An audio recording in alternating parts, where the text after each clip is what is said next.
Welcome to episode 6 of the Seeds of Success with RSR. In this episode, let us explore what is procrastination, why do we procrastinate, the ill effects of procrastination, and how to overcome procrastination. At one time or another, all of us have put off a task that had to be done. So all of us procrastinate to some degree. For some, this is an occasional occurrence. For others, it is a habit. In a survey of adults, 25% reported that procrastination is an important problem for them. 40% of them said it cost them financial loss. 50% of the students surveyed reported they procrastinated most of the time, and 62% of them wanted to do something about it. So procrastination is a widely prevalent phenomenon. In personal life, it is not uncommon to see someone postponing a medical consultation, leading to serious ill health and unhappiness. In professional or working life, we see delayed actions or decisions leading to loss of productivity, wastage of resources in an organization. People who procrastinate enjoy very low credibility, and no one trusts them to keep their promise because they delay or do not do anything in time. The word procrastination comes from a Latin verb procrastinare, meaning to put off. Procrastination has always been considered as a sin or a vice and a negative trait. Consider these wise sayings over the years. Don't put off until tomorrow what you can do today. One of these days is none of these days.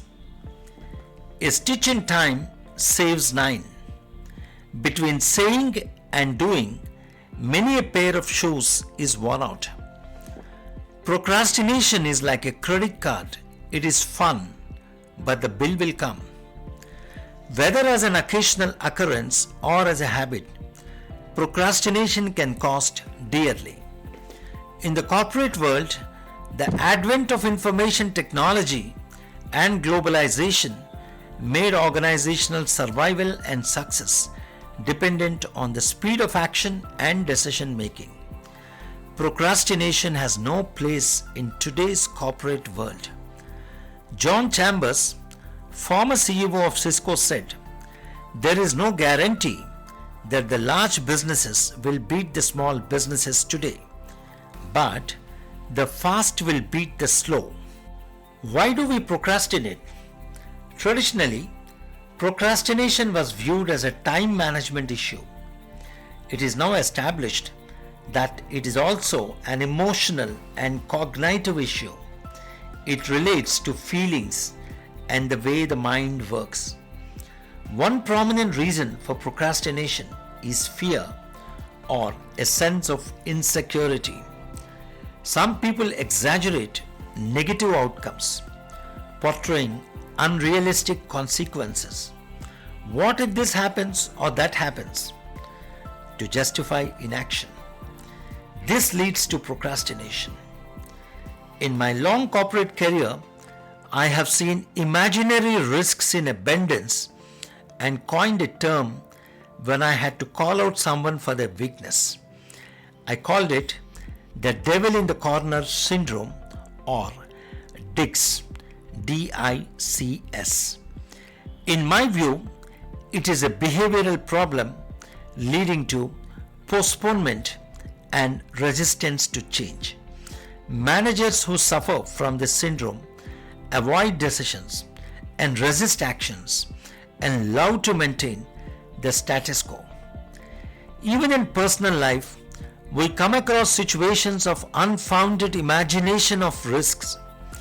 Thanks to the imaginary risks and fears, at every step, we do not seize the opportunity that life offers or face the challenges. Only the wise and courageous know that 90% of fears do not come true. I repeat, 90% of our fears do not come true, and the 10% that do not matter. Robin Sharma says, you can choose to spend the rest of your days sitting on the shore of life in complete safety, or you can take some chances, dive deep into the water, and discover the pearls that lie waiting for the person of true courage. In the end, it is not the critic who counts, not the man who says how the strong man stumbled or where the doer of deeds could have done better. The credit belongs to the man who is in the playing field and plays the game to the fullest. In the twilight of our lives, it is not the risks that we took that we will regret. Rather, the greatest amount of sadness will come from the risks that we did not take. Apart from fear or a sense of insecurity, there are various other reasons that contribute to procrastination. These are a low self-confidence, low self-esteem, unrealistic perfectionism, and improper time management. How do we overcome procrastination? Consider these simple tips. Avoid excuses like "I'm not in the mood," which is like creating artificial barriers to action. "I'm too busy," often due to getting bogged down in small things that do not matter. "I can't live up to your expectations."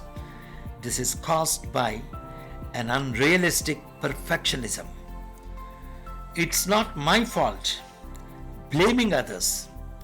In an earlier episode, I spoke about the locus of control and why it is important not to blame others and pursue a locus of control which is internal.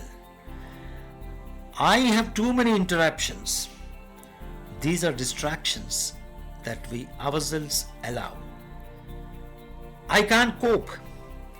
This is an excuse coming out of getting too emotional about a situation. Check what's your style of excuses. Some little changes in the way we think and act will help in avoiding procrastination. The starting point is to accept procrastination is a bad habit that has to be overcome.